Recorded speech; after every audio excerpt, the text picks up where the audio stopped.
Hello students, good evening. Welcome to great plus teaching exam. आज हम लोग फिर से जो क्वेश्चन हम लोग कल देख रहे थे उन्हीं को कंटिन्यू करेंगे और 30 क्वेश्चंस देखेंगे। कनेक्ट हो जाइए और तैयारियां करते रहिए क्योंकि एग्जामिनेशन काफी करीब है। ठीक है, चलिए क्वेश्चन शुरू करते हैं। पहला क्वेश्चन हमारा है, पहला क्वेश्चन है 40 तक हमने कल देखा था। मतलब लगातार ये सीरीज है एक्चुअली। 30 क्वेश्चंस कोशिश कर रहे हैं कि हर दिन हम लोग कवर करते चले। ठीक है, चलिए स्टार्ट करते हैं।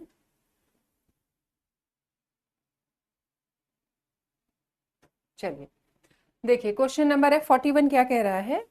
आज के मोस्टली जो क्वेश्चन होंगे वो एजर्शन एंड रीजन से रिलेटेड होंगे। मतलब जो 7 यूनिट की मैं बात करते आई हूँ उन सभी यूनिट से जो अभिकथन और उसका जो कारण है उससे संबंधित प्रश्न ज्यादा आपको देखने को मिलेंगे।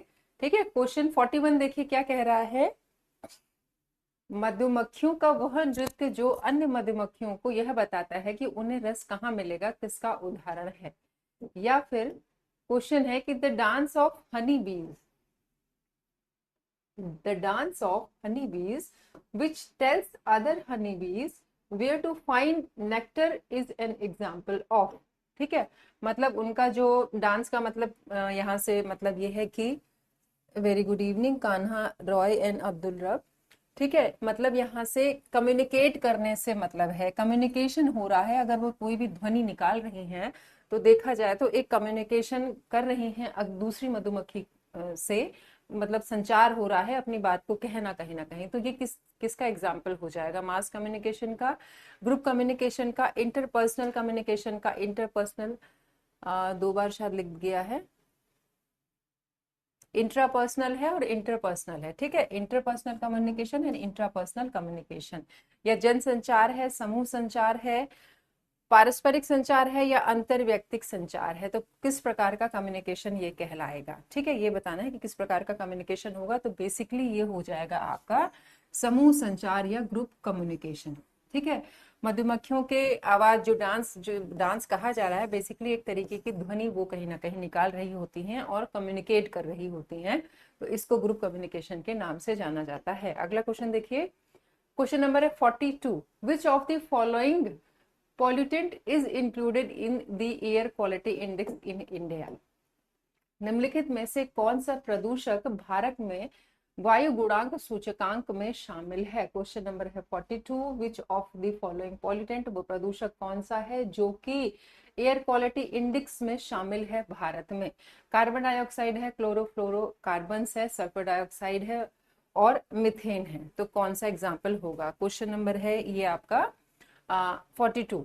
ठीक है, निम्नलिखित में से कौन सा प्रदूषक पूछा जा रहा है भारत में वायु गुणवत्ता सूचकांक में शामिल है? कार्बन डाइऑक्साइड है, फ्लोरोकार्बन है, सल्फर डाइऑक्साइड और मीथेन है। ठीक है, जो भी बच्चे आंसर कर रहे हैं अपने आंसर्स को खुद इवेलुएट करते रहिएगा, सही और गलत क्या है। ठीक है, तो सी ऑप्शन जो होगा वो सही होगा, सल्फर डाइऑक्साइड, जिसको कि एयर क्वालिटी इंडेक्स में रखा गया है एक प्रदूषक के रूप में भारत की अगर बात करते हैं तो।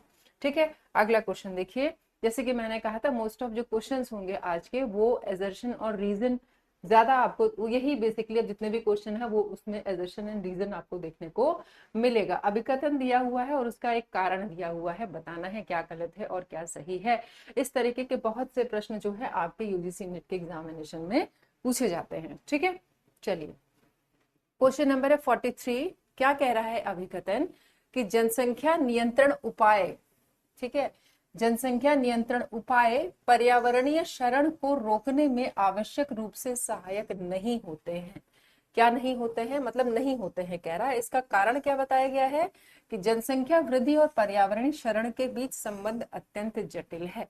तो क्या सही होगा और क्या गलत होगा इसमें? अगर यहाँ पर बात करते हैं किसको लेकर के, एजर्शन कह रहा है कि population control measures do not necessarily help in checking environmental degradation, and इसका रीजन है the relationship between pollution growth and environmental degradation is rather complex। ठीक है, तो क्या ये दोनों बातें सही हैं या जो रीजन है वो एजर्शन के लिए सही है या गलत है, या सही व्याख्या कर रहा है कि नहीं कर रहा है, ये हमको यहाँ पर बताना है। तो पहला क्या कह रहा था कि जनसंख्या नियंत्रण उपाय पर्यावरणीय क्षरण को रोकने में आवश्यक रूप से सहायक नहीं होते हैं। तो क्या ये बात सही है या ये बात गलत है? Both A and R true, पर R is the correct and R is the correct explanation of A. तो मतलब यहाँ पर यह है कि दोनों ही बातें अपनी जगह पर सही हैं, और जो रीजन है वो एजर्शन की सही व्याख्या करता है। ये एजर्शन है और ये रीजन है, ये दोनों ही अपनी जगह पर सही हैं, और ये जो कारण है इस अभिकथन के लिए सही है। So both A and R true, A and R are true, R is the correct explanation of A. तो जो ए ऑप्शन होगा ये आपका सही हो जाएगा। ठीक है, तो इस तरीके से क्वेश्चन नंबर 43 का ए ऑप्शन देख लीजिएगा, बी नहीं ए देखिएगा, इस तरह से ये सही हो जाएगा। अगला क्वेश्चन देखिए 43 हो गया, 44 पे आइए। 44 में भी वही है, एजर्शन और रीजन, अभिकथन और उसका एक कारण दिया गया है। ये है इसका अभिकथन और ये है उसका है कारण। क्या दे रखा है अभिकथन? कि शिक्षक द्वारा कक्षा में छात्रों को दिए जाने वाले आरंभिक संदेश, ठीक है, शिक्षक जो भी क्या करता है, कक्षा में छात्रों को दिया जाने वाला आरंभिक संदेश बाद में बातचीत स्थापित करने के लिए महत्वपूर्ण नहीं होता है। ये क्या है? एक अभिकथन है कि जो कुछ भी स्टार्टिंग में टीचर बच्चों को बताता है वो बाद के लिए बातचीत या कम्युनिकेट करने के लिए क्या है, महत्वपूर्ण नहीं है। ये गलत है कि सही है? इसका कारण बताया गया है कि संचार प्रक्रिया पर अधिक नियंत्रण का अर्थ है कि छात्र क्या सीख रहे हैं इस पर अधिक नियंत्रण हो रहा है कहीं ना कहीं। क्वेश्चन नंबर है ये 44। ठीक है, तो क्वेश्चन नंबर 44 की अगर बात करें तो क्या सही हो जाएगा? तो पहला वाला तो देखा जाए तो पहला जो ऑप्शन है आपका वो देखा जाए तो गलत है कहीं ना कहीं। तो A is false and R is true. तो पहला सही है और दूसरा गलत है। It means A is true and R is false. जो सी ऑप्शन है ये सही हो जाएगा। ठीक है, तो ए तो सही बात कह रहा है लेकिन जो आर है ये फॉल्स है या गलत है। क्वेश्चन नंबर 45 देखिए क्या कह रहा है कि एजर्शन है और रीजन है। ये एजर्शन है और ये रीजन है। क्या है assertion? All teaching should aim at ensuring learning, या सभी शिक्षणों का उद्देश्य, जो भी शिक्षण होता है सभी का उद्देश्य क्या है? सीखना सुनिश्चित करना होना चाहिए। तो क्या ये बात सही है कि जब भी शिक्षण होगा, अर्जित पाठक, चलिए जो भी बच्चे अभी आए हैं वेरी गुड इवनिंग। देखिए एजर्शन क्या है और रीजन क्या है। एजर्शन 45 में लिखा हुआ है कि सभी शिक्षण का उद्देश्य, जितना भी शिक्षण किया जाता है उनका उद्देश्य है कि सीखना सुनिश्चित करें, और इसका कारण है कि सभी शिक्षण शिक्षण से उत्पन्न होते हैं। ठीक, meaning all teaching should aim at ensuring learning, and reason is all learning results from teaching. तो क्या ये सही है? क्वेश्चन नंबर है 45 का आंसर आपने करा है सी। तो देखिए क्या ये बातें सही हैं? A is true and R is false. ठीक है, तो ये बात तो सही है। शिक्षण का मतलब ही हुआ कि कहीं ना कहीं बच्चे की लर्निंग होनी चाहिए। ठीक है, और all learning results from teaching, तो सारा ही जितने भी बच्चा सीखता है वो सब कुछ केवल शिक्षण से प्राप्त हो, ये नहीं कहा जा सकता। तो A is true and R is false. A is true and R is false. C option सही हो जाएगा। क्वेश्चन नंबर देखिए 46। मोस्टली जितने भी क्वेश्चन आज आपको देखने को मिलेंगे वो एजर्शन और रीजन से होंगे। 7 यूनिट की जो बात मैं पिछले टाइम से कर रही हूँ उन्हीं 7 यूनिट से लिए हुए ये सारे प्रश्न हैं। एजर्शन देखिए क्या कह रहा है? In the world as a whole environment has degraded during past several decades. ठीक है, अर्थात पिछले कई दशकों में पूरी दुनिया में पर्यावरण का क्षरण हुआ है। तो ये बात सही है गलत है? एक बात कही जा रही है, अभिकथन है। इसका कारण है विश्व की जनसंख्या में उल्लेखनीय वृद्धि हुई है। तो क्या ये दोनों बातें अपनी जगह सही हैं? बताइए, बताएं। एजर्शन ये है और रीजन ये दिया गया है। एजर्शन कह रहा है कि पिछले कई दशकों में, अपने आंसर्स को चेक करते रहिएगा, पिछले कई दशकों में पूरी दुनिया में पर्यावरण का क्षरण हुआ है। ठीक है, इसका कारण क्या बताया है? कि विश्व की जनसंख्या में उल्लेखनीय वृद्धि हुई है। सॉरी, हाँ, विश्व की जनसंख्या में मतलब ओवरऑल वर्ल्ड में जो जनसंख्या है वो बढ़ी है, इसलिए ऐसा देखने को मिला है। तो देखा जाए तो both A and R are true, R is not the correct explanation of A. ठीक है, तो ये इसकी ये बात अपनी जगह पे सही है और ये कथन अपनी जगह पर सही है, लेकिन ये इसकी सही व्याख्या नहीं करता है। तो मींस कि बोथ आर ट्रू और R is not the correct explanation of A. ये है क्वेश्चन नंबर 46। नेक्स्ट क्वेश्चन देखिए 47। क्वेश्चन नंबर 47 देखिए, एजर्शन एंड रीजन की बात हो रही है। आज का जो सेशन है बेसिकली मोस्टली क्वेश्चन, सारे ही क्वेश्चन बेसिकली आपके एजर्शन और रीजन बेस्ड हैं। Conserving our soil resources is critical to human survival. मतलब यहाँ पर है कि हमारे मृदा संसाधनों का संरक्षण मानव अस्तित्व के लिए क्या है, महत्वपूर्ण है। ये अभिकथन है, ये बात एक कही गई है। इसका कारण क्या है, soil is home to many micro organisms and contains minerals. मृदा कई सूक्ष्म जीवों का क्या है, घर है, और इसमें खनिज होते हैं। ठीक है, अभिकथन दिया है और उसका एक कारण दिया गया है, तो हमें ये बताना है इसमें क्या सही है। वेरी गुड इवनिंग अर्जित पाठक, उसके अलावा प्रेरणा अभी कनेक्ट हुई हैं। ठीक है,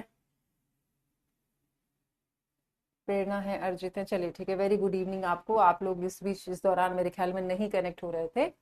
ठीक है, चलिए तो होइए, क्योंकि अगर आप कनेक्ट रहते हैं तो अच्छा भी है, प्लस अब एग्जामिनेशन काफी करीब है तो थोड़ा सा एक वैरायटी भी आपको क्वेश्चंस की मिल जाती है, तो आप उस पर काम कर पाते हैं।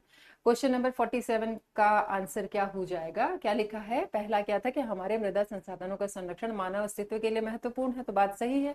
ठीक है, देख लीजिए आंसर, देखते हैं क्या है कि both are true, R is correct explanation of A. तो दोनों बातें अपनी जगह पर सही है, और जो नीचे इसका रीजन दिया गया है वो भी सही है। ठीक है, तो सही क्या हो जाएगा, आपका ए ऑप्शन सही हो जाएगा। तो देख लीजिएगा जिसका ए है वो सही होगा। क्वेश्चन नंबर 48 पर आते हैं, क्या कह रहा है क्वेश्चन नंबर 48। 48 है, एजर्शन है और रीजन इसका दिया गया है। क्वेश्चन नंबर है 48, एजर्शन क्या दिया गया है, sustainable development is critical to well being of human society. अर्थात सतत विकास मानव समाज की भलाई के लिए महत्वपूर्ण है, सही बात है। ठीक है, रीजन इसका क्या दिया गया है कि environmentally sound policies do not harm the environment और डिप्लीट द नेचुरल रिसोर्सेज। मतलब इसका है कि पर्यावरण की दृष्टि से सही नीतियां पर्यावरण को नुकसान नहीं पहुंचाती हैं या प्राकृतिक संसाधनों को नष्ट नहीं करती हैं। ठीक है, सतत विकास मानव समाज की भलाई के लिए महत्वपूर्ण है, तो ये बात तो सही लग रही है। अब उसका जो कारण है वो देखिए क्या कह रहा है।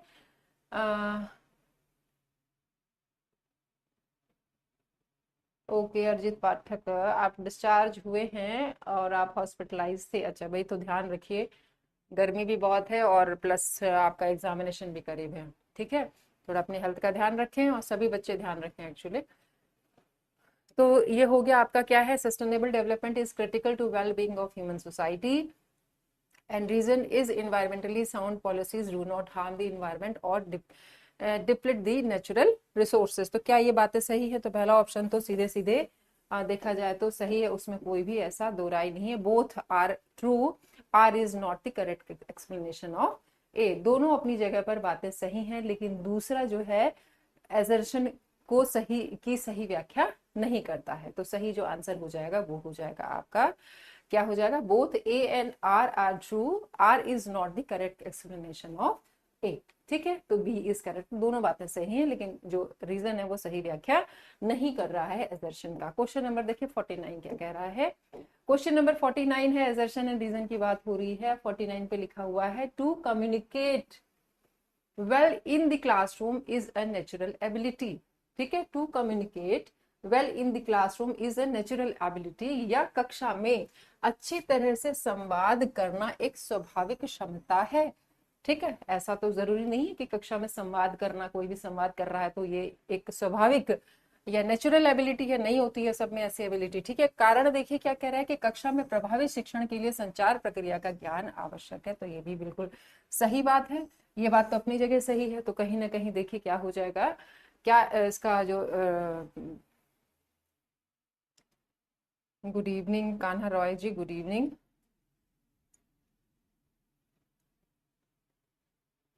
चलिए बताइए 49 क्वेश्चन नंबर देखिए 49 क्या है। क्वेश्चन नंबर 49 देखिए क्या कह रहा है कि to communicate well in the classroom is a natural ability. तो सीधे सीधे ए गलत है और आर क्या है, वो सही है। ठीक है, सीधी सी बात है, मतलब जरूरी नहीं कि क्लास में जो भी कम्युनिकेट कर रहा है वो पहले से ही हर चीज को जान रहा हो, या कम्युनिकेशन की जो एक स्किल होती है वो जान रहा है। तो A is false and R is true. A is false and R is true। D option देखिएगा 49 का, डी ऑप्शन सही हो जाएगा। 50 नंबर क्वेश्चन है, देखिए क्वेश्चन नंबर 50 क्या कह रहा है, एजर्शन है और रीजन है। ये एजर्शन है और ये इसका रीजन दिया गया है। एजर्शन क्या कह रहा है कि इन क्राइटेरियन रेफरेंस टेस्ट, किसकी बात हो रही है, देखिए कसौटी संदर्भित परीक्षण के, एक होता है नॉर्म रेफरेंस टेस्ट, एक होता है क्राइटेरियन रेफरेंस टेस्ट, जिसको एनआरटी और सीआरटी के नाम से शॉर्ट में हम जानते हैं।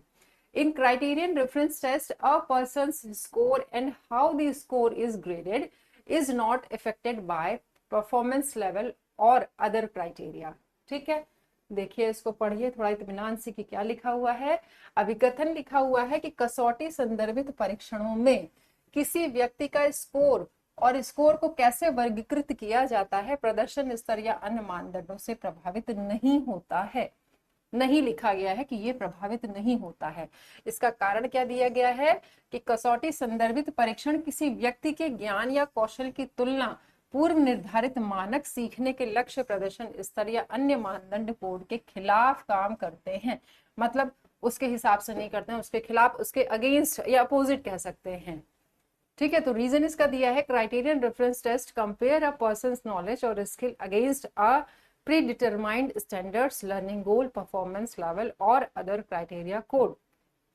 ठीक है, तो क्या ये दोनों बातें सही हैं? अगर आपको पता हो किसकी बात कर रहे हैं हम, क्राइटेरियन रेफरेंस टेस्ट की बात कर रहे हैं। क्वेश्चन नंबर 50 है, सही आंसर इसका हो जाएगा। इन दोनों जो ये बेसिकली हम अगर मेजरमेंट एंड इवैल्यूएशन की बात करते हैं तो यहाँ पर ये कहीं ना कहीं एक प्रकार है क्राइटेरियन रेफरेंस टेस्ट और आपका norm reference test। So both A and R are correct, but R is not the correct explanation of A। B option देखिएगा, जिसका भी बी ऑप्शन होगा वो सही होगा। दोनों ही बातें अपनी जगह पर सही हैं, लेकिन जो रीजन बताया गया है वो एजर्शन का सही एक्सप्लेनेशन नहीं है। ठीक है, क्वेश्चन नंबर बढ़ रहे हैं हम 51 पे। ये है 151 है, आपको शो होगा क्वेश्चन नंबर 1। ठीक है, चलिए देखिए क्या है। ये भी एक अभिकथन है और दूसरा रीजन है। आंसर आप करिएगा तो क्वेश्चन के साथ करिएगा, क्वेश्चन नंबर 1 के साथ आंसर लिखिएगा। ठीक है, ये असर्शन हो गया, ये इसका रीजन हो गया। क्या कह रहा है assertion, in computer networking modems are considered as both input and output device।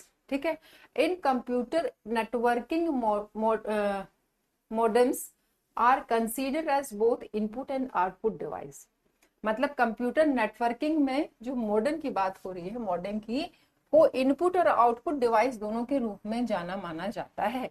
इसका कारण क्या है? कारण है कि मॉडेम डेटा जो आउटपुट और या अपलोड करने की बात होती है, मतलब मॉडेम डेटा भेजता है और उसी समय डेटा प्राप्त करता है। डेटा भेजता है और उसी समय डेटा को प्राप्त भी करता है। तो रीजन क्या है? Modems send data and receive data at the same time।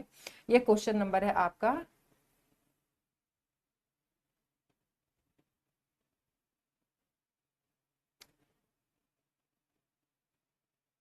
Question number है 1। क्वेश्चन नंबर 1 की बात कर रहे हैं, देख लीजिएगा। क्वेश्चन नंबर 1 की बात हो रही है यहाँ पर, तो क्या सही होगा? दोनों करेक्ट हैं। R is the correct explanation of A. देख लें आप लोग क्या बोल रहे हैं। ठीक है, तो क्वेश्चन नंबर 1 का ए सही है। क्वेश्चन नंबर 1 का ए ऑप्शन देखिएगा सही होगा। दोनों ही बातें असर्शन एंड रीजन सही हैं और जो रीजन है वो असर्शन का सही एक्सप्लेनेशन है। ठीक है, तो क्वेश्चन नंबर 1 इस तरह से सही हो जाएगा आपका। क्वेश्चन नंबर 2 देखिए, असर्शन एंड रीजन की बात हो रही है। क्या है क्वेश्चन नंबर 2? ये है question number 1, sorry question number 2 है, असर्शन और रीजन है। असर्शन दिया है all classroom communications are predetermined by social and institution demands. क्या कह रहा है? All classroom communications are predetermined by social and institutional demands. मतलब अभिकथन क्या कह रहा है कि सभी कक्षा संचार, सभी कक्षा संचार सामाजिक और संस्थागत मांगों द्वारा पूर्व निर्धारित किए जाते हैं। जितने भी कम्युनिकेशन क्लासरूम में होते हैं वो पहले से ही कहीं ना कहीं संस्थान का जो एक एनवायरनमेंट है उससे कह सकते हैं प्रभावित होते हैं। रीजन क्या है? Positive educative processes should guide learners to acquire knowledge of social significance. Meaning क्या है? कारण क्या बताया जा रहा है कि सकारात्मक शिक्षाप्रद प्रक्रियाओं को शिक्षार्थियों को सामाजिक महत्व का ज्ञान प्राप्त करने के लिए मार्गदर्शन कराना चाहिए। ठीक है, तो एजर्शन दिया गया है और रीजन आपको लिखा हुआ है। तो क्या सही है क्या गलत है? मतलब जितने भी क्लासरूम कम्युनिकेशंस होते हैं बेसिकली वो कहीं ना कहीं से पूर्व निर्धारित तो एक जो सोशल एक सेटअप है उसके आधार पर कम्युनिकेशन होता है, ये अभिकथन कह रहा है। और कथन ये कह रहा है, रीजन ये कह रहा है कि जो भी पॉजिटिव एजुकेटिव प्रोसेसेस होते हैं शुड गाइड लर्नर्स, वो बेसिकली कहीं ना कहीं बच्चों को सिखाने के लिए या एक सोशल सिग्निफिकेंस को बताने के लिए किया जाता है, ये इसका रीजन है। तो क्या सही होगा? क्या जो रीजन है वो सही व्याख्या कर रहा है? एक ही दोनों बातें देखिए सही थी, कोई दिक्कत नहीं थी। And R is the correct explanation of A, तो सही बात है बेसिकली। ठीक है, यहाँ पर कम्युनिकेशन का मतलब ये भी हो सकता है कि किसी भी एजुकेशनल इंस्टीट्यूशन या किसी भी क्लासरूम में अगर हम होते हैं तो कहीं ना कहीं उस क्लासरूम का क्या एनवायरनमेंट है, किस तरीके का ऑरा है, वो हमारे कम्युनिकेशन पर डायरेक्टली इम्पैक्ट डालता है। ठीक है, मतलब टीचर कैसे बात कर रहा है, कैसे बोल रहा है, माहौल क्या कह रहा है, हम उसके हिसाब से भी बातचीत करना शुरू करते हैं। तो डेफिनेटली प्री डिटरमाइंड एक सोशल एंड इंस्टीट्यूशन डिमांड हम कह सकते हैं। तो दोनों बातें अपनी जगहों पर सही है और जो रीजन है वो भी सही व्याख्या कर रहा है। It means both A and R are correct and R is the correct explanation of A. ठीक है, क्वेश्चन नंबर 2 का ए ऑप्शन सही होगा। अगला क्वेश्चन देखिए, क्वेश्चन नंबर 3 है। क्या कह रहा है question number 3? Statement 1 and statement 2, दो स्टेटमेंट यहाँ पर दिए गए हैं। क्वेश्चन नंबर 3 की हम बात कर रहे हैं। दो स्टेटमेंट में पहला है perceptions and concepts of a person are the basis of generalization in communication। मतलब किसी व्यक्ति की धारणाएं, परसेप्शंस किसी व्यक्ति की धारणाएं और अवधारणाएं संचार में सामान्यीकरण का आधार हैं। ठीक है, मतलब परसेप्शंस किसी, हर एक की अपनी एक अवधारणा होती है किसी भी बात को लेकर के। Of a person are the basis of generalization of communication. तो ये क्या बात कहीं तक सही है? दूसरा स्टेटमेंट है generalization about the environment develop through experiences. क्या कह रहा है स्टेटमेंट दूसरा? कि पर्यावरण के बारे में सामान्यीकरण अनुभवों के माध्यम से विकसित होते हैं। देखिए दोनों स्टेटमेंट सही हैं कि गलत हैं, ये देखना है, बताइए। 3 का आंसर क्या होगा? Both are true. तो देखा जाए हाँ सही बात है, लगा सही रहा है कि दोनों बातें सही हैं। So statement 1 and second statement both are true, दोनों ही स्टेटमेंट अपनी जगह पर सही हैं। Statement 1 and statement 2 are true. तो ए ऑप्शन देखिएगा क्वेश्चन नंबर 3 का सही हो जाएगा। ठीक है, आगे बढ़ते हैं। क्वेश्चन नंबर 4 देखिए क्या कह रहा है। क्वेश्चन नंबर 4 है, स्टेटमेंट 1 है, स्टेटमेंट 2 है। क्या है statement 1? The new system of communication has facilitated the emergence of an interactive society. ठीक है, मीनिंग संचार की नई प्रणाली ने, जो संचार की नई प्रणाली की अगर बात करें, ने एक संवादात्मक समाज के उद्भव को सुगम बनाया है। The new system of communication has facilitated the emergence of an interactive society। अब new system of communication क्या है, थोड़ा इस पर गौर करिएगा। और दूसरा स्टेटमेंट लिखा गया है कि संचार की नई प्रणाली क्या है? डिजिटल है और इनसे नेटवर्क के माध्यम से संचार के बहुविधि तरीकों को एकत्रित किया गया है। दोनों ही बातें कहीं ना कहीं सही फील हो रही हैं इसको पढ़ने के बाद। दूसरा स्टेटमेंट है the new system of communication is digital and has integrated multimodal modes of communication through networks। तो दोनों बातें सही हैं, दोनों बातें गलत हैं, दोनों स्टेटमेंट क्या हैं, गलत हैं, सही हैं, ये बताना है। ठीक है, क्या हो जाएगा? क्वेश्चन नंबर 4 की बात हो रही है।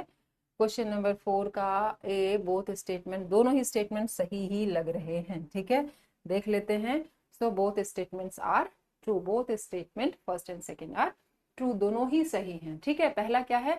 कहीं ना कहीं मतलब जो डिजिटल एक क्या कहेंगे, जो नया सिस्टम चला है, नया सिस्टम क्या है कम्युनिकेशन का। अब हम सिर्फ आमने सामने रह के ही बात नहीं करते, हम कई तरीके से, कई जरिए हैं हमारे पास कम्युनिकेट करने के लिए, कई तरीके से हम कम्युनिकेशन कर रहे हैं, जो नया एक सिस्टम चल पड़ा है, ठीक है। तो ये क्या है, संचार की नई प्रणाली डिजिटल है और इसने नेटवर्क के माध्यम से संचार के बहुविधि तरीकों को एकत्रित किया है, ठीक है। तो दोनों बातें अपनी जगहों पर सही हैं। क्वेश्चन नंबर आइए 5 पर। एजर्शन एंड रीजन, क्या है एजर्शन देखिए और उसका रीजन देखिए क्या है। ये एजर्शन है, उसका रीजन है। क्वेश्चन नंबर 5 है, मूक्स ऑन स्वयं portal can be used by students to earn 40% credits in each semester. और इसका रीजन दिया है, ऑल मूक्स ऑन स्वयं portal are credit based MOOCs. तो सही है क्या इसका रीजन। मूक्स के विषय को लेकर के पहले भी कई बार बात हो चुकी है।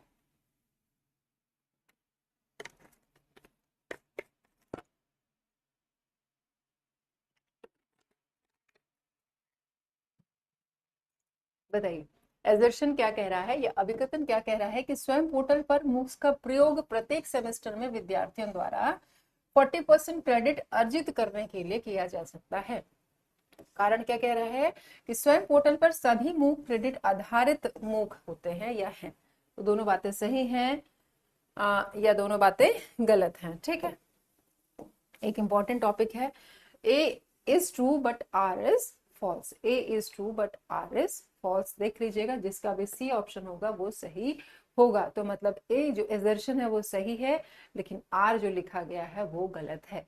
गलत है का मतलब तो फिर ये इसकी व्याख्या भी नहीं कर रहा है, तो इसलिए और ऑप्शन है व्याख्या वाले वो नहीं रखेंगे, उनको एलिमिनेट कर देंगे। ए सही है और आर फॉल्स है या गलत है। क्वेश्चन नंबर 6 पे आइए, दो स्टेटमेंट दिए गए हैं क्वेश्चन नंबर 6 में, क्या है दोनों स्टेटमेंट। क्वेश्चन नंबर 6 की बात हो रही है स्टेटमेंट 1 एंड स्टेटमेंट 2।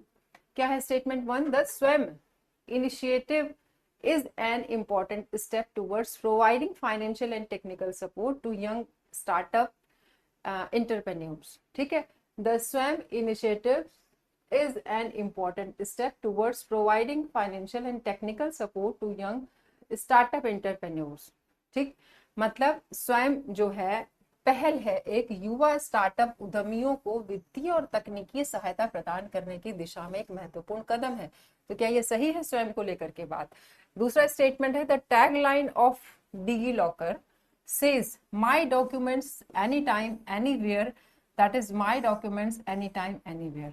मतलब क्या है इसका दूसरा कथन जो कह रहा है कि डिजी लॉकर की टैग लाइन क्या कहती है कि मेरे दस्तावेज कभी भी कहीं भी, यानी मेरे दस्तावेज कभी भी कहीं भी, जो इसके उसको क्या टैग लाइन की बात हो रही है उससे संबंधित। तो ये दोनों स्टेटमेंट अपनी जगहों पर सही हैं, गलत हैं, बस ये बताना।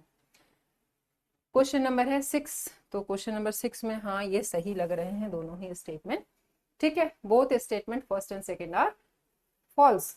अच्छा हाँ, तो स्वयं बेसिकली स्वयं जो पोर्टल है युवा स्टार्टअप उद्यमियों को वित्तीय और तकनीकी सहायता प्रदान करने की दिशा में, तो बेसिकली क्या है, ये कोर्सेज से रिलेटेड है, आपके पढ़ने पढ़ाने से रिलेटेड है, लेक्चर से रिलेटेड है, ठीक है। और दूसरा भी टैगलाइन जो है वो गलत है, तो दोनों बोथ आर फॉल्स। देख लीजिएगा क्या है, बी ऑप्शन देखिएगा, जिसका भी होगा सही होगा। अगला क्वेश्चन है क्वेश्चन नंबर 7, दोनों में स्टेटमेंट दिए हैं। पहला स्टेटमेंट है स्टेटमेंट 1 एंड स्टेटमेंट 2। क्या कह रहा है statement 1, small group communication satisfies relationship needs. छोटे समूह संचार संबंध आवश्यकताओं को क्या करते हैं, संतुष्ट करते हैं। छोटे समूहों की बात हो रही है, छोटे समूह में इट मीन्स की कम्युनिकेशन बेहतर हो पाता है। स्टेटमेंट 2 है, however small groups communication does not satisfy task needs. हालांकि छोटे समूह संचार कार्य आवश्यकताओं को क्या नहीं कर पाते, संतुष्ट नहीं कर पाते। कम्युनिकेशन तो अच्छा हो जाता है, लेकिन जो टास्क होते हैं उससे रिलेटेड एक सेटिस्फेक्शन नहीं मिल पाता है। तो क्या ये दोनों बातें सही हैं या गलत हैं। ये दोनों बातें सही हैं या गलत हैं, statement 1 and statement 2। Statement 1 and statement 2 दोनों सही हैं कि गलत हैं। स्मॉल ग्रुप में कम्युनिकेशन की बात हो रही है, तो वो रिलेशनशिप को कहीं ना कहीं उसकी आवश्यकताओं को सेटिस्फाई कर पाता है, लेकिन छोटे समूह का एक ये भी कह सकते हैं कि वो टास्क से रिलेटेड चीजों को सेटिस्फाई नहीं कर पाता है। तो क्या ये दोनों बातें सही हैं, दोनों बातें गलत हैं, ये देखना है। तो सही बात ये है कि statement 1 is true but statement 2 is false. Statement first is क्या है कि हाँ सेटिस्फाई करता है, क्योंकि छोटे ग्रुप में अच्छा कम्युनिकेशन हो सकता है, लेकिन छोटा समूह में संचार होने का मतलब ये नहीं है कि वो अपनी आवश्यकताओं को संतुष्ट नहीं कर पाता या टास्क को अचीव नहीं कर पाता। तो क्या है, statement 1 is true and statement 2 is false. ठीक है, 7 का सी ऑप्शन देखिएगा सही होगा। क्वेश्चन नंबर 8 पर आ रहे हैं।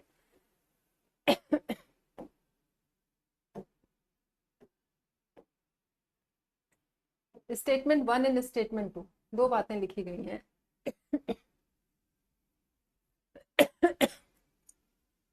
8 है, The ethical framework of sustainable development provides normative guidance about our relationship with the environment। या सतत विकास का नैतिक ढांचा, सतत विकास सस्टेनेबल डेवलपमेंट की जो बात करी जा रही है, सतत विकास का नैतिक ढांचा पर्यावरण के साथ हमारे संबंधों के बारे में मानक मार्गदर्शन प्रदान करता है। ये कथन दिया गया है। दूसरा कथन दिया गया है, मानव केंद्रित मॉडल भ्रामक है जैसे कि इसके पर्यावरणीय परिणामों से स्पष्ट है। मानव केंद्रित मॉडल जो है वो क्या है, भ्रामक है, इल्यूजन क्रिएट करता है कहीं ना कहीं। तो या स्टेटमेंट 2 लिखा है कि the anthropocentric model is misleading as evidenced by its environmental consequences। ठीक है, तो दो स्टेटमेंट अलग अलग दिए गए हैं, दोनों सही होंगे गलत होंगे ये बताना है।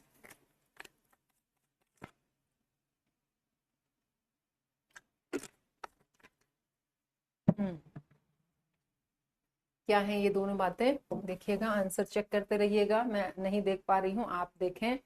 बोथ स्टेटमेंट्स आर ट्रू, दोनों स्टेटमेंट ट्रू हैं। किस प्रकार से ट्रू हैं ये भी समझ लीजिएगा, क्यों फॉल्स है ये भी समझिए।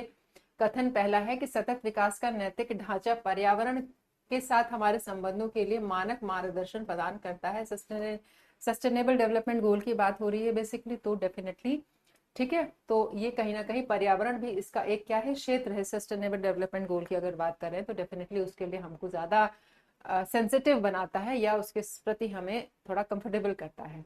मानव केंद्रित मॉडल भ्रामक है जैसा कि इसके पर्यावरणीय परिणामों से देखने को हमें मिलता है। मानव ने जितनी भी चीजें करी हैं पर्यावरण को लेकर के, देखा जाए तो बहुत उसके अच्छे रिजल्ट नहीं देखने को मिले हैं। तो बोथ स्टेटमेंट्स आर ट्रू। ठीक, नेक्स्ट क्वेश्चन देखिए, क्वेश्चन नंबर है 9। दो स्टेटमेंट यहाँ भी दिए गए हैं, दो स्टेटमेंट दिए हुए हैं। देखिए statement number 1 and statement number 2 क्या कह रहा है, DVDs use a single forced track to store data which starts from the centre and moves towards the edges. मतलब जो डीवीडीज होती है उसकी बात हो रही है यहाँ पर। डीवीडीज डेटा को संग्रहित करने के लिए एक सिंगल फोस्टर ट्रैक का उपयोग करते हैं जो केंद्र से शुरू होता है, केंद्र से शुरू होके बाहर की ओर जाता है, होता है और किनारों की ओर बढ़ता चला जाता है। ठीक, कथन दूसरा दिया गया है, डीवीडीज केवल पढ़ने के लिए एक प्रकार की डिवाइस है। तो क्या ये सही है? ठीक है, तो DVDs are read only devices. दोनों स्टेटमेंट गलत हैं, दोनों स्टेटमेंट सही हैं, यही बताना है। दो अलग अलग स्टेटमेंट दिए गए हैं। ठीक है, क्वेश्चन नंबर हम बात कर रहे हैं 9 की।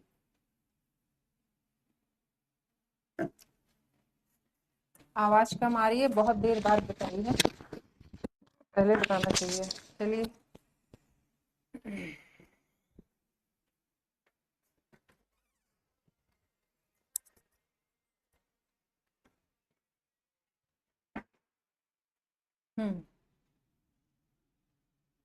क्या होगा, क्वेश्चन नंबर 9 की बात हो रही थी। चलिए आवाज क्लियर कर दीजिएगा, आवाज क्लियर करिएगा कि आवाज क्लियर है कि नहीं। अब पहला जो है ऑप्शन सही है, दूसरा जो स्टेटमेंट है वो गलत है। So statement first is true but statement second is false. ठीक है, तो इससे तो हम परिचित हैं ही, और ये केवल रीड ओनली डिवाइस नहीं है डीवीडीज। ठीक, आगे बात करते हैं, क्वेश्चन नंबर 10 पे आ जाइए। क्या कह रहा है क्वेश्चन नंबर 10, देखिए एजर्शन है और उसका एक रीजन दिया गया है। Assertion and this is reason. Most cyclones cause massive damage in coastal areas.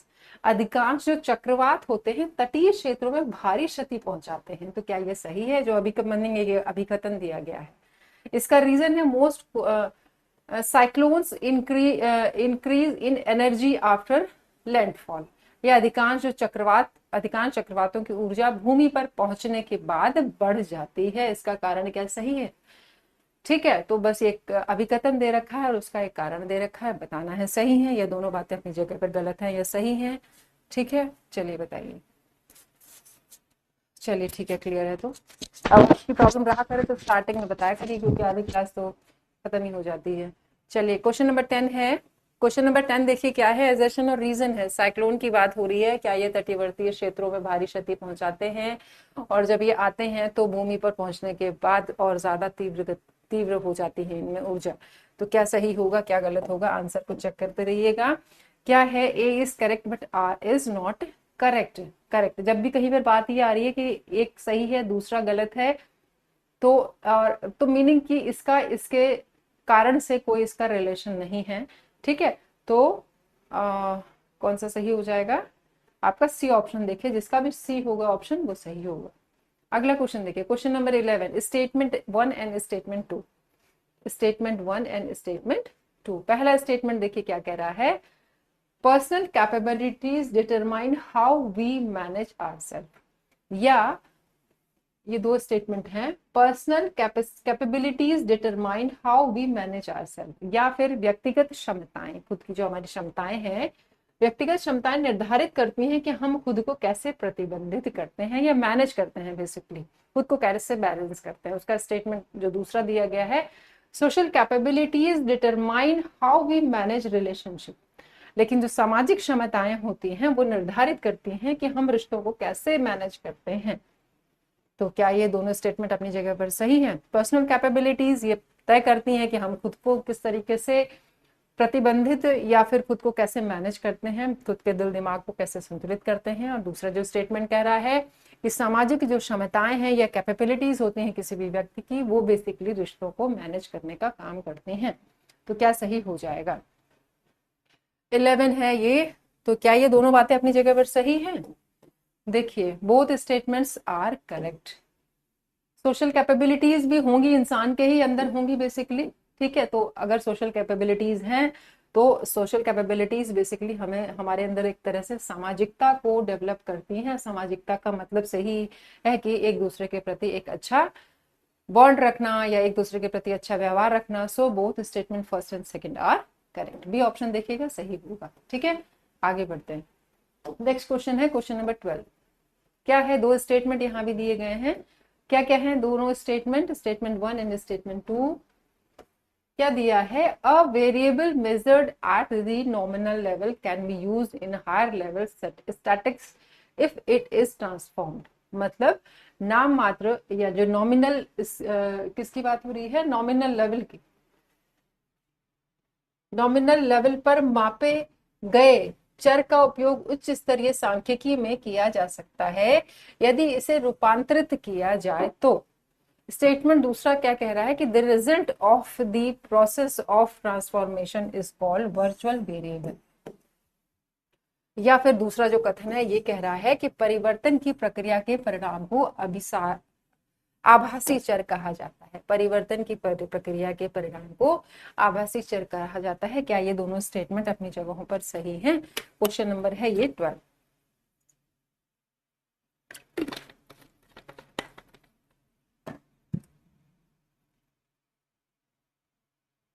Question number है 12। देखिए 12 का क्या सही हो जाएगा आंसर? आपका होगा बोथ स्टेटमेंट्स आर ट्रू। तो देख लीजिएगा, जिसका भी बी ऑप्शन होगा वो सही होगा। क्वेश्चन नंबर आ रहे हैं हम 13 पर। तो 13 क्या कह रहा है, यहाँ भी दो स्टेटमेंट दिए गए हैं, कुछ रिसर्च के ये जो क्वेश्चन हैं से रिलेटेड है।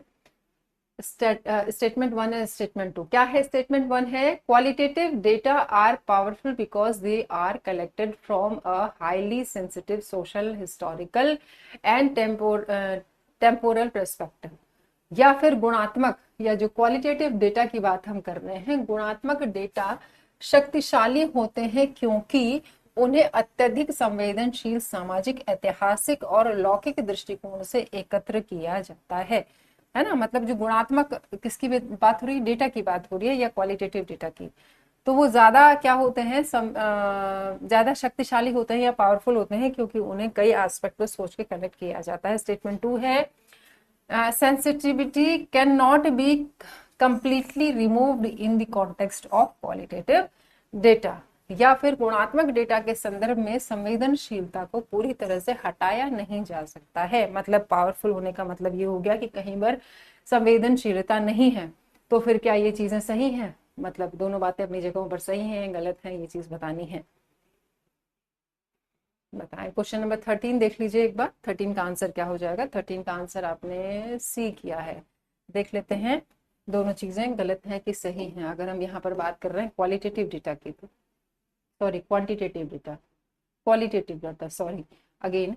So both statement first and second are true. क्या है? दोनों ही स्टेटमेंट अपनी जगहों पर सही है।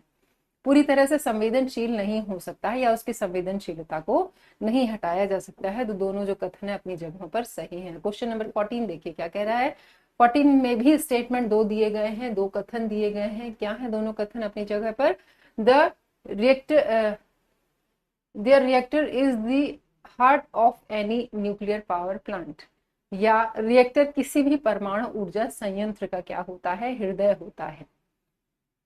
क्वेश्चन नंबर 14 है, रिएक्टर किसी भी परमाणु ऊर्जा संयंत्र का क्या है? हृदय होता है। दूसरा कथन दिया गया है, परमाणु ऊर्जा संयंत्रों के मामले में रिएक्टर को छोड़कर प्रौद्योगिकी किसी भी अन्य जीवाश्म ईंधन से चलने वाले बिजली संयंत्र के समान ही है। या फिर in case of nuclear power plants except the reactor the technology is the same as any other fossil fuel fired power plant। क्या सही होगा? दोनों स्टेटमेंट सही हैं, दोनों स्टेटमेंट गलत हैं। क्या होगा?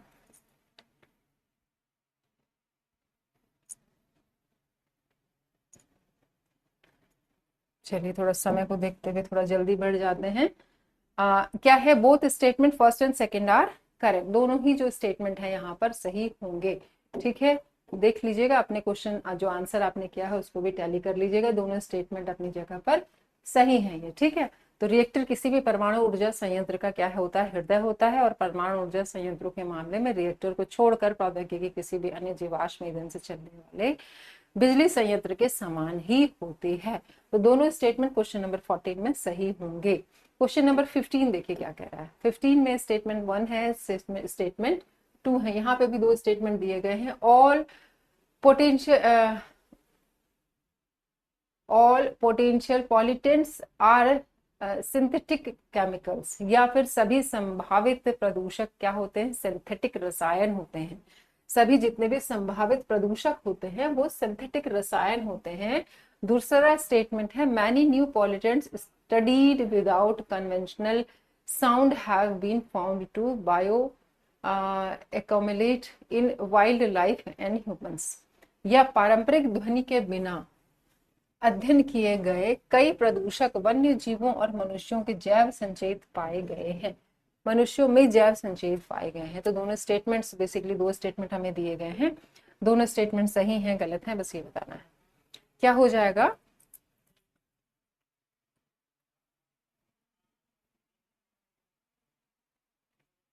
बताइए क्या सही होगा। क्वेश्चन नंबर हम कर रहे हैं बात 15 की।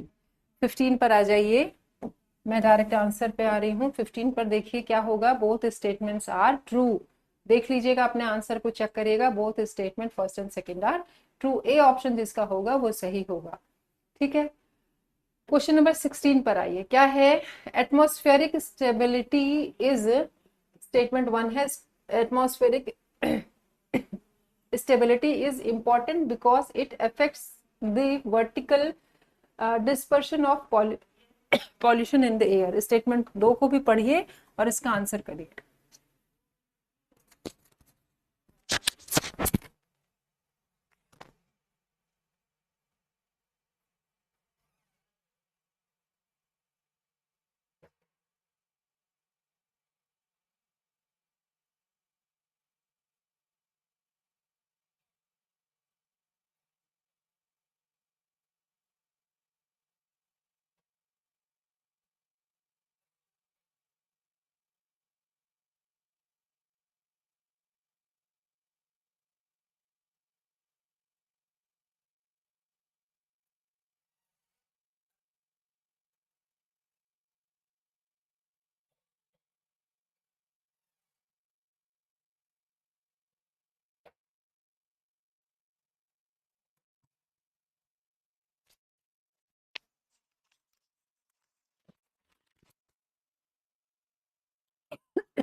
Atmospheric stability is high in summer in India. ठीक है, दो स्टेटमेंट हैं, देखिएगा, क्रॉस चेक कर लीजिए, both statement first and second are true, दोनों ही स्टेटमेंट क्वेश्चन नंबर 16 में सही होंगे। ठीक है, क्वेश्चन नंबर 17, दो स्टेटमेंट है, हाँ नहीं थोड़ा सा अलग है। स्टेटमेंट 1 देखिए क्या कह रहा है, ये स्टेटमेंट 1 है। Statement 2, atmospheric stability is important because it affects the vertical dispersion of pollution in the air. Statement 2 है, in tropical countries like India atmospheric stability is high during summers। ठीक है, वायुमंडलीय स्थिरता महत्वपूर्ण है क्योंकि यह हवा में प्रदूषण के ऊर्ध्वाधर फैलाव को प्रभावित करती है। वायुमंडलीय स्थिरता महत्वपूर्ण है क्योंकि यह हवा में प्रदूषण के ऊर्ध्वाधर फैलाव को प्रभावित करती है। कथन 2 है कि भारत जैसे उष्ण कटिबंधीय देशों में गर्मियों के दौरान वायुमंडलीय स्थिरता अधिक होती है। ऐसा ही कुछ क्वेश्चन पीछे भी था। हम बात कर रहे हैं क्वेश्चन नंबर 17 की। क्वेश्चन नंबर 17 में क्या कह रहा है, atmospheric stability is important because it effects the vertical dispersion of pollution in the air. दूसरा स्टेटमेंट है, in tropical countries like India atmospheric stability is high during summers. तो क्या इसमें सही होगा? सही जो आंसर है, चेक करते रहिए। स्टेटमेंट, बोथ स्टेटमेंट्स, मतलब पहला स्टेटमेंट सही है और दूसरा स्टेटमेंट यहाँ पर गलत है, बल्कि ये वाला जो स्टेटमेंट पीछे भी था तो वहां भी ये गलत ही था। ठीक है, तो इसमें कोई कंफ्यूजन ना हो, बी ऑप्शन सही हो जाएगा। क्वेश्चन नंबर 18 देखिए, स्टेटमेंट यहाँ भी दो है। Learner centred approach focuses on the needs of the teacher, या शिक्षार्थी केंद्रित दृष्टिकोण या अप्रोच कहेंगे शिक्षक की आवश्यकताओं पर केंद्रित है। तो शिक्षक की आवश्यकता पर किसी भी शिक्षार्थी की जो अप्रोच है वो केंद्रित है क्या, ये देखना है। स्टेटमेंट 2 है, learner centred approach focused on collaborative determination of content, या फिर शिक्षार्थी केंद्रित दृष्टिकोण सामग्री के सहयोगात्मक निर्धारण पर केंद्रित होती है। तो क्या ये दोनों स्टेटमेंट सही है किसी भी लर्नर सेंटर्ड अप्रोच को लेकर के? गलत है कि सही है, ये बताना है। क्वेश्चन नंबर हो रहा है यहाँ पर ये 18। ठीक है, दो स्टेटमेंट दिए गए हैं, पूछा, कहा जा रहा है कि जो शिक्षार्थी केंद्रित दृष्टिकोण या अप्रोच की बात करें तो शिक्षक की आवश्यकताओं पर केंद्रित है। देखिए सही है कि गलत है। शिक्षार्थी केंद्रित दृष्टिकोण सामग्री के सहयोगात्मक निर्धारण पर केंद्रित है, ये सही है कि गलत है। क्वेश्चन नंबर हो रही, बात कर रहे हैं हम 18 की। दोनों ही स्टेटमेंट यहाँ पर गलत हो जाएंगे। तो लर्नर सेंटर्ड अप्रोच की अगर बात करते हैं तो ना ही ये टीचर की आवश्यकता पर डिपेंड कर रहा है या उसको ध्यान में रख के कर रहा है, ना ही ये कोलैबोरेटिव डिटरमिनेशन ऑफ कंटेंट या जो सामग्री है उसको ध्यान में रखकर ही कहीं बात हो रही है लर्नर सेंटर्ड अप्रोच की। तो दोनों ही जो स्टेटमेंट है वो गलत है। So both statement first and second are false, B option जिसका भी होगा सही होगा। क्वेश्चन नंबर 19 है, असर्शन एंड रीजन दिया गया है। क्या है अभिकथन? देखिए, द चेंज इन, assertion दिया है, the change in sea level at coastal location depends on the sum of global, regional and local factors। मतलब यहाँ पर है कि तटीय स्थान पर समुद्र तल में परिवर्तन वैश्विक, क्षेत्रीय और स्थानीय कारकों के योग पर निर्भर करता है। ये है assertion। इसका जो कारण दिया गया है, इसलिए वैश्विक और समुद्र तल वृद्धि पूरे विश्व में समुद्र तल में एक समान वृद्धि में परिवर्तित होती है। इसका रीजन दिया है, therefore global mean sea level raise translate into a uniform rise in sea level over the entire world. तो इसको बताना है ये सही है कि गलत है। क्वेश्चन नंबर हम बात कर रहे हैं 19 की। इस पूरे वीडियो को दोबारा जरूर देखिएगा, थोड़ा सा जल्दी में भी हो जाता है, लेकिन एजर्शन और रीजन है, थोड़ा स्टेटमेंट लिखे हैं तो समझने में वक्त लगता है, थोड़ा टाइम टेकिंग हो सकता है। ठीक है, यहाँ पर पहला जो आपका एजर्शन है वो सही है, लेकिन इसका जो रीजन है वो गलत दिया हुआ है। तो A is true but R is false.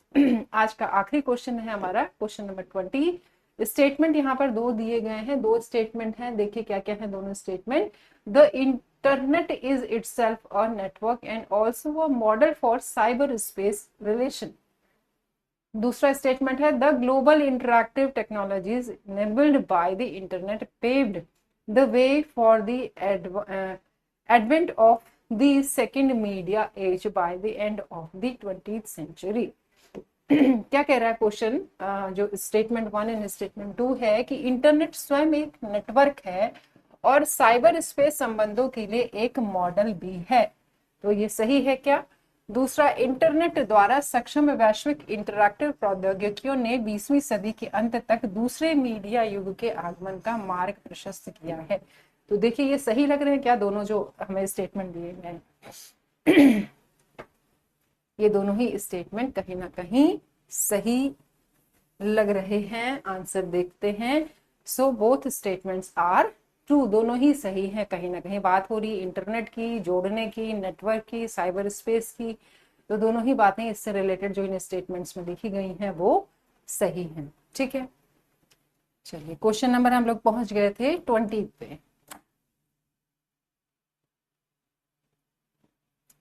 तो ये ओवरऑल इतने क्वेश्चंस थे आज हम लोगों ने देखे। 30 क्वेश्चन हम लोगों ने अटेम्प्ट किए आज।